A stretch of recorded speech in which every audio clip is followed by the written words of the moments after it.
തന്നെ പോലുള്ള സാഹിത്യകാരന്മാർക്ക് നല്ല വാർത്തകള് വെള്ളത്തിൽ കിടന്ന് കേൾക്കാനാ യോഗം. താൻ ഇങ്ങോട്ട് കയറി വാടൂ. എന്താ ചേരേട്ടാ, എന്താ കാര്യം? ഓ, തന്റെ നന്മകളുടെ സൂര്യോദയത്തിന് സാഹിത്യ അക്കാദമി അവാർഡ് കിട്ടിയിരിക്കുന്നു. അക്കാര്യം നേരിട്ട് പറയാനാ ഞാൻ വന്നത്. നേരം വിട് ചേരേട്ടാ, ഞാൻ ഈ തുണി ഒന്ന് മാറ്റിക്കോട്ടെ. ആ, കലാകാരന്മാരും ബുദ്ധിജീവികളും ഒന്നും മറച്ചു വെക്കാൻ പാടില്ല, പ്രത്യേകിച്ചും വലിയ പുരസ്കാരങ്ങൾ നേടിയവര്. ആ ശരി, ഒരു ഫോട്ടോ വേഷമൊക്കെ ഇത് മതി. ഇപ്പൊ എന്തു പറയുന്നു മാഷേ? ഇവൻ നന്നാവും, ഇനിയും നന്നാവും. ഈ അവാർഡും ഇവാർഡും ഒക്കെ അവനെ കേടുവരുത്തേ ഉള്ളൂ. ഇനിയിപ്പോ അവനെ വീട്ടിൽ ഒട്ടും കാണാതാവും. അതാ ഉണ്ടാകാൻ പോകുന്നു. അങ്ങനെയല്ല ചേച്ചി, ഇനി നമ്മൾ വരച്ച വരയിൽ ഇയാൾ വരും. നിങ്ങൾ നോക്കിയോ? എല്ലാം ഞങ്ങൾക്ക് സന്തോഷമേ ഉള്ളൂ. ഇനിയെങ്കിലും വീട്ടിൽ ഒതുങ്ങി നിൽക്കാനുള്ള വഴിയൊന്ന് പറഞ്ഞു കൊടുക്കണം. ശരിപ്പെടുത്താന്നേ. നല്ല ആളോടാ പറയുന്നത്. ശേഖർജിയുടെ കാര്യം അതിനേക്കാൾ കഷ്ടമല്ലേ? മക്കള് ഒരു നല്ല കുടുംബജീവിതം നയിക്കുന്നത് കാണുക വെച്ചാൽ അതൊരു ഭാഗ്യം തന്നെയാ മാഷേ. പക്ഷെ അത് മാത്രമല്ലല്ലോ ജീവിതം. ഉദ്യോഗം ഭരിച്ചത് കൊണ്ടോ ഒരു ശരാശരി കുടുംബജീവിതം നയിച്ചത് കൊണ്ടോ ഈ ലോകത്ത് ആരും മഹാന്മാരായിട്ടില്ല.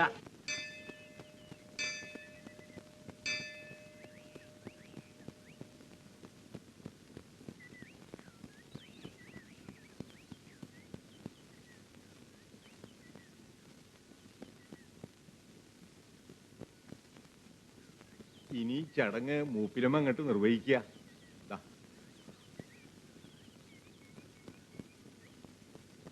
മാണിക്യ വീണാമുപലാലയന്തീം മദാലസാമഞ്ചുളവാക്വിലാസാം മാഹേന്ദ്ര നീലദ്യുതി കോമളാംഗീം മാതംഗ കന്യാ മനസാ സ്വരാമീം ചതുർഭുജേ ചന്ദ്രകലാവതംസേ കുചോന്നതേ കുങ്കുമരാഗശോണേ കുണ്ട്രേഷു പാശാങ്കുച പുഷ്പപാണ ഹസ്തേ നമസ്തേ ജഗദൈക മാതാ.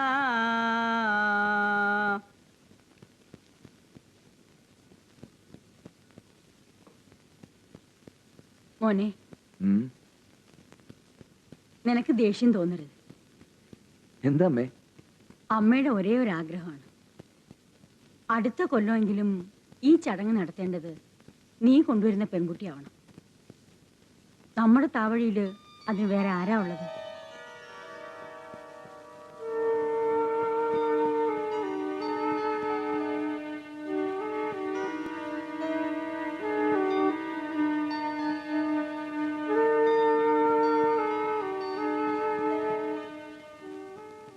വീരമണികണ്ഠനേ ശരണമയ്യപ്പ, ശബരീരിനാഥനേ അയ്യപ്പ.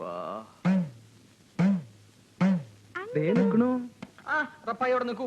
താൻ പൂജമുറിലോട്ട് കയറണ്ട. ഇയാൾക്കല്ല ശുദ്ധവും വൃത്തിയില്ല. ഞാൻ അങ്ങോട്ട് വരാം. അങ്കിൾ ഇങ്ങോട്ട് വരാന് ബാ. റപ്പായിക്ക് ഒരു 100 രൂപ കടം വേണല്ലോ. എന്താ കാര്യം? ഒരു അത്യാവശ്യത്തിന് മടക്കി തരാം. ആ മനസ്സിലായി. അത്യാവശ്യത്തിനല്ലാതെ റപ്പായി ചോദിക്കാറില്ലല്ലോ. കൊച്ചിന് ഇംഗ്ലീഷ് മീഡിയത്തിൽ അടയ്ക്കാനാ. ഇവരുടെ മമ്മി പറഞ്ഞു പിള്ളച്ചേട്ടന് ചോദിച്ചാ മതിയെന്ന്. അത് ശരി. തന്റെ മോൾ ഇംഗ്ലീഷ് മീഡിയത്തിൽ പഠിച്ചാലേ നന്നാവത്തുള്ളൂ. അതെ. മലയാളം മീഡിയത്തിൽ പഠിച്ചാൽ നന്നാവില്ലേ? ഇല്ല. അതിന് 100 രൂപ മതിയാവോ? അവള് 250 രൂപ ചോദിക്കാൻ പറഞ്ഞു. ചേട്ടനും ബുദ്ധിമുട്ടാവണ്ടെന്ന് കരുതി ഞാൻ കുറയ്ക്കണ്ട. ഒരു 1000 തന്നെ ആയിക്കോട്ടെ. തരുന്ന ഞാനല്ലേ. തന്റെ ഭാര്യയുടെ പ്രസവത്തിന് നമ്പർ 500 രൂപ മേടിച്ചുകൊണ്ട് താഴെ തിരിച്ചു തന്നോ? കുട്ടിക്ക് ഈ പ്രായമായല്ലോ. അത് ആദ്യത്തെ കുട്ടിയാ. ആ കുട്ടി പ്രസവത്തോട് മരിച്ചുപോയി. അപ്പൊ ഇതിന്റെ പ്രസവിച്ചാൽ ആരാ നോക്കിയത്? അതെന്റെ ഒരു പഴയ പരിചയക്കാരൻ. എന്നാൽ ആ പഴയ പരിചയക്കാരനോട് പോയി ചോദിക്കും, അവൻ തരും. എന്നെ കുറെ നാളായി നോക്കി വെച്ചിരിക്കുക. പെണ്ണും പിടക്കോയില്ലാത്ത ഇയാൾക്ക് എങ്ങനെയാ മനുഷ്യന്റെ ബുദ്ധിമുട്ട് മനസ്സിലാവുന്നത്? മറ്റുള്ള കാര്യങ്ങളെല്ലാം ഞാൻ കുറുപ്പിനോട് തുറന്നു പറഞ്ഞിട്ടുണ്ടല്ലോ. എന്തോ ഒരു പഴഞ്ചൊല്ലുണ്ടല്ലോ, എന്താ പറയാ? ആ, വക്കീലിനോടും ദല്ലാളിനോടും ഒന്നും മറച്ചു വെക്കാൻ പാടില്ല എന്നാ പറയാ. എന്തൊക്കെയായാലും നമ്മുടെ അന്തസ്സിലത്തൊരു ബന്ധം വേണമല്ലോ ശരിപ്പെടുത്താൻ. 2-3 ലക്ഷം രൂപ കൊടുക്കാൻ. അയ്യോ, സ്ത്രീധനം കൊടുത്തൊരു ബന്ധം അത് നമുക്ക് വേണ്ട കുറുപ്പ്. നിയമം അറിയാത്തോണ്ടല്ല, കാര്യം നടക്കണ്ടേ, രഹസ്യമായിട്ട് മതി.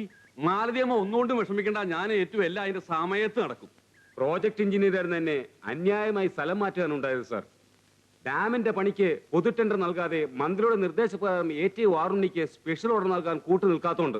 മിസ്റ്റർ നമ്പ്യാർ, രാമപുരത്തുകാരനായ താങ്കൾ അങ്ങോട്ടേക്ക് സ്ഥലം മാറ്റത്തിന് റിക്വസ്റ്റ് ചെയ്തതായ രേഖയുണ്ട്. ആ സ്ഥിതിക്ക് ഈ സ്ഥലം മാറ്റത്തിൽ അഴിമതി ഉണ്ടെന്ന് പറയുന്നത് സത്യവിരുദ്ധമല്ലേ? അല്ല, 1.5 വർഷം മുമ്പായിരുന്നു ട്രാൻസ്ഫർ റിക്വസ്റ്റ്. അന്ന് എന്റെ അമ്മ തീരെ സുഖമില്ലാതെ കിടപ്പിലായിരുന്നു. പക്ഷേ ഡിപ്പാർട്ട്മെന്റ് എന്റെ അപേക്ഷയെ മാനിച്ചില്ല. പിന്നീട് ആ അപേക്ഷയെ ദുരുപയോഗപ്പെടുത്തി മനഃപൂർവ്വം സ്ഥലം മാറ്റുകയായിരുന്നു. മന്ത്രി രേഖാമൂലം ഇങ്ങനെ ഒരു നിർദ്ദേശം നൽകിയതായി തെളിവുണ്ടോ? ഇല്ല, ഫോൺ മെസ്സേജ് ആയിരുന്നു.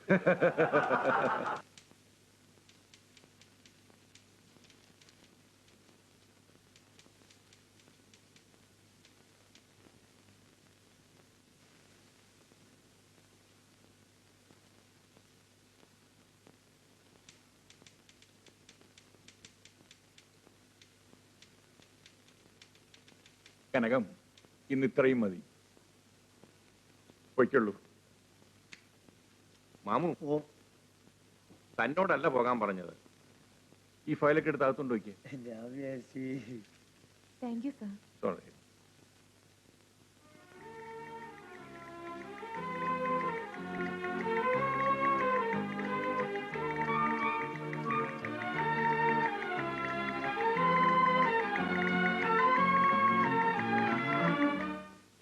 തലയിൽ തേക്കാനുള്ള എണ്ണ എടുത്തു ശബരി? എടുത്തു.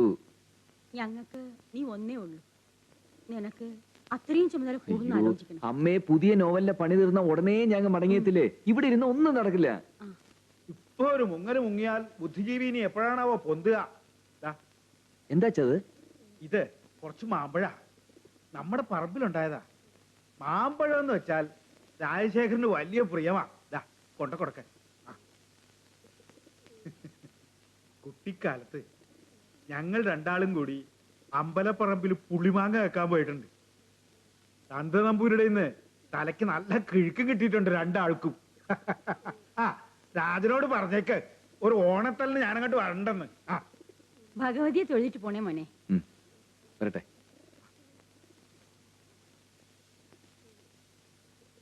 എന്തൊക്കെ ആയാലും എനിക്ക് അവനെ പറ്റി അഭിമാനേ ഉള്ളൂ തങ്കമണി. മറുനാടുകളിൽ വളരെക്കാലം ജീവിച്ചപ്പോഴാ നമ്മുടെ നാട്ടിന്റെ സൗന്ദര്യത്തെ പറ്റി കൂടുതൽ മനസ്സിലായത്. എന്തായാലും നാട്ടിൻപുറത്തിന്റെ ശാലീനത ഒന്ന് വേറെ തന്നെയാണ്. സാറേ, ഡൽഹി കപ്പ കിട്ടുമോ? കാശ് കൊടുത്താൽ എന്തും കിട്ടും. അതെ. പക്ഷേ ഇവിടുത്തെ അത്ര ഫ്രഷ്നെസ് ഒന്നും ഉണ്ടാവില്ല. ശബരിയുടെ അച്ഛനും ഞാനും കടുമാങ്ങയും പപ്പടം ചുട്ടതും കൂട്ടി കഞ്ഞി കുടിച്ചത് ഇന്നലെ കഴിഞ്ഞതുപോലെ തോന്നുന്നു. നഗരത്തിലെ ഫാഷൻ ന്യൂഡിൽസും ക്രാബ് സൂപ്പൊക്കെ അല്ലേ? അന്ന് തന്ന കാസറ്റ് ഡാൻസ് വളരെ നന്നായിരുന്നു കേട്ടോ. ശബരിക്ക് ദേശീയ അവാർഡ് കിട്ടിയ വിവരം ആദ്യം എന്നെ അറിയിച്ച ദേവിയ.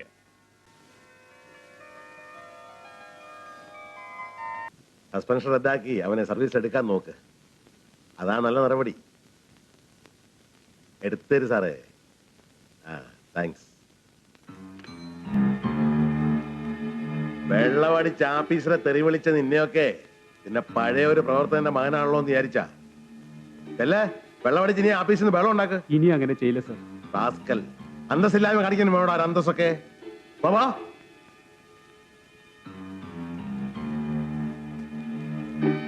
ആ, എന്തായി കോളേജിലെ സമരമൊക്കെ? ഉഷാറായി നടക്കുന്നുണ്ടല്ലോ? ഉണ്ട് സർ. ഇന്ന് രാവിലെ പ്രിൻസിപ്പാൾ ഞങ്ങളെ വിളിച്ചിരുന്നു. കോംപ്രമൈസ് തയ്യാറാണത്രേ. ഞങ്ങൾ സമരം പിൻവലിച്ചാലോ എന്ന് ആലോചിക്കുക. അപ്പൊ പ്രശ്നങ്ങളൊക്കെ തീർന്നു സർ? തീർന്നു. എന്നാലേ പ്രശ്നങ്ങൾ തീർന്നിട്ടില്ല. അതെന്താ ചേട്ടൻ അങ്ങനെ പറഞ്ഞു? വിവരദോഷികളെ, ലോകം ഉള്ളിടത്തോളം കാലം പ്രശ്നങ്ങൾ അവസാനിക്കില്ല. അവസാനിപ്പിച്ച ശരിയാവില്ല. മനസ്സിലായോ? ഇപ്പൊ മനസ്സിലായി. എന്ത് മനസ്സിലായി? പ്രശ്നങ്ങൾ ഉണ്ടാക്കുന്നതിലാണ് നിങ്ങൾ മിടുക്കാറേണ്ടത്, പരിഹരിക്കുന്നതിലല്ല. അത് ഞങ്ങൾ ആകെ കുറച്ച് പേരാ സംഘടനയിലുള്ളത്. ബാക്കി 1000 വിദ്യാർത്ഥികൾ ക്ലാസ് കയറുമ്പോ ഞങ്ങൾ എന്ത് ചെയ്യും? ജോണേ ഉള്ളത് 2 എണ്ണം മതിയടോ. തലയ്ക്കകത്ത് മൂള വേണം. മന്ത്രി സദാശിവൻ രാജിവെക്കണമെന്നും പറഞ്ഞ് അടുത്ത ആഴ്ച അവര് സമരം തുടങ്ങാൻ പോവാ. അതിനു മുമ്പ് വേറെ എന്തെങ്കിലും ഡിമാൻഡ്സ് ഉണ്ടെന്ന് നിങ്ങൾ കോളേജ് പൂട്ടിക്കണം. അല്ലേ? സമയമില്ല.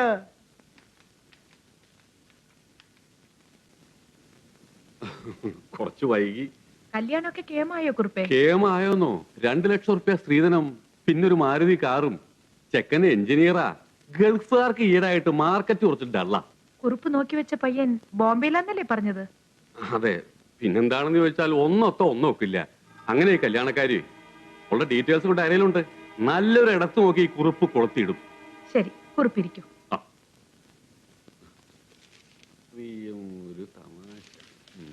അല്ല കുറുപ്പേ, നിങ്ങൾ ഈ പൈസക്ക് ടൈറ്റ് ഉണ്ടാവുമ്പോ മാത്രം വരുന്നതാണ് ഇവിടെ. പല പ്രാവശ്യം കയറി ഇറങ്ങി പോണു. സംഗതി ഒന്നും നടന്നു കാണുന്നില്ല. വെറുതെ അനാവശ്യം പറയരുത്. ഞാൻ വെറും തല്ലിപ്പൊടി അലവലാദ്യം ബ്രോക്കറൊന്നും അല്ല, അസൽ തറവാടിയാ. അല്ല, അതുകൊണ്ടല്ല. എന്താണെന്നറിയോ, നമ്മളുള്ള ഫ്രണ്ട്ഷിപ്പ് കൊണ്ട് പറഞ്ഞു പോണാണ്. ഇയാളൊരു ജഡ്ജിയാണ്. ഇനി 6 മാസേ സർവീസിലുള്ളൂ. അതിനു മുമ്പ് നടക്കും. അതിനു മുമ്പ് നടക്കരുത്. അതുകൊണ്ടാണ് ഞാൻ ഇത് പറയണ്ടേ. എന്താ കല്യാണം? അല്ല, തൂക്കിക്കൊല്ലല്. തൂക്കിക്കൊല്ലേ? ഒരു ജഡ്ജി സർവീസിലിരിക്കുമ്പോ ഫ്രീ ആയിട്ട് ഒരാളെ എപ്പം വേണമെങ്കിലും തൂക്കിക്കൊല്ലാന്നുണ്ട്. ഇവർക്ക് ഇത്ര ആളെ കൊല്ലാന്നുള്ളൊരു കോട്ടുണ്ട്. എനിക്ക് തോന്നുന്നു ഇപ്രാവശ്യം മൂപ്പര കോട്ടയിൽ കുറുപ്പിയേട്ടന്റെ കാര്യം ഓക്കെ ആയി പോകുന്നത് തന്നെയാണ്. എന്താ ചിരിക്കണേ? മോർത്തറിയിലെ ഐസിലിട്ട് വെക്കേണ്ട തലയാണല്ലോ വിചാരിച്ചിരിച്ചു പോയതാ. അയ്യോ, ജഡ്ജി താനാവാതിരുന്ന നാട്ടുകാരുടെ ഭാഗ്യം. ഇപ്പൊ അതൊന്നും വേണ്ടിയിരുന്നില്ല. എല്ലാം ഭംഗിയായിട്ട് നടന്നതിന് ശേഷം മതിയായിരുന്നു. ഞാൻ വരട്ടെ വരട്ടെ.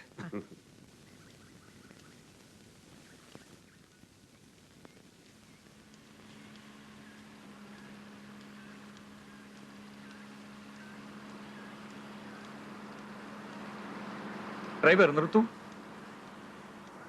നമസ്കാരം സാർ. നമസ്കാരം. സാർക്ക് ബുക്കിന്റെ കാര്യം പറഞ്ഞിരുന്നില്ലേ? War mission and politics. ഓ, താങ്ക് യു. ശബരി, തിരക്കില്ലെങ്കിൽ ഇങ്ങോട്ട് കയറൂ. ഞാനിന്ന് ഫ്രീയാ. നമുക്ക് എന്തെങ്കിലുമൊക്കെ സംസാരിച്ചുകൊണ്ടിരിക്കാം. അകത്തേക്ക് വരാവില്ലല്ലേ? എനിക്കറിയാം ശബരിയെ. കുറെ അവാർഡുകളൊക്കെ സംഘടിപ്പിച്ചിട്ടുണ്ടെന്ന് കേട്ടു. ഏതാ വിഭാഗം? നാടകമോ ഡിറ്റക്റ്റീവോ? ഇഷ്ടമുള്ള ഉപാധിപ്പെടുത്താം. അല്ല, കൊള്ളാവുന്ന പണിയൊക്കെ ഉപേക്ഷിച്ച് ഈ പണി തുടങ്ങിയോണ്ട് കാര്യമായിട്ട് വല്ലതും തടയുവോ? അങ്ങനെ എന്തെങ്കിലും തടയണം എന്നുള്ളവർക്ക് ഈ പണി അത്ര പറ്റിയതല്ല. ശരിയാ. ഇന്നത്തെ കാലത്ത് ആരാ ഇതൊക്കെ വായിക്കുന്നത്? സത്യം പറയാല്ല, ഞാനിതൊന്നും വായിക്കാറില്ല. സ്വന്തമായ ഒരു വ്യക്തിത്വം നിലനിർത്തണമെന്ന് ആഗ്രഹമുള്ളവർ എന്തിനാ വേറൊരാൾ എഴുതി വായിക്കുന്നത്? എന്റെ വിജയ രഹസ്യം അതാ. ഒരു കാര്യം പറയാൻ വേണ്ടി വന്നതാ. അത് ഇവിടെ വെച്ച് തന്നെ പറയണോ അതോ? അല്ല, ഇവിടെ വെച്ച് തന്നെ അങ്ങ് പറഞ്ഞേക്കാം. ശബരി, ഒരു സഹായം ചെയ്യണം. ഞങ്ങൾ രാഷ്ട്രീയക്കാരുടെ ഭാഷയെ പറഞ്ഞ ഒരു അഡ്ജസ്റ്റ്മെന്റ്. അഡ്ജസ്റ്റ്മെന്റോ? സംഗതി നിസാരവാ. ശബരി ജഡ്ജി രാജശേഖരൻ നേരമായിട്ട് ക്ലോസ് ആണല്ലോ. അങ്ങേരെ ഒന്ന് പിടിക്കണം. ശബരിക്ക് ദോഷം വരില്ല, ജഡ്ജിക്കും ഗുണമേ വരൂ. വെറുതെ വേണ്ട, പണം തരാം. പിന്നെ സാഹിത്യത്തിന്റെ ചില കൊടച്ചക്രങ്ങളൊക്കെ ഉണ്ടല്ലോ, അക്കാഡമിയോ അവാർഡോ, അങ്ങനെ വേണേ അങ്ങനെയാകാം.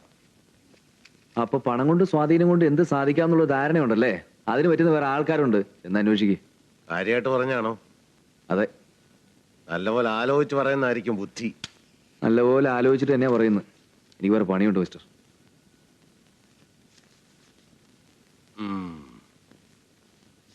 ഇതൊന്നും കാര്യമായിട്ട് എടുക്കണ്ട, ഒരു തമാശ വിട്ടുകളാ.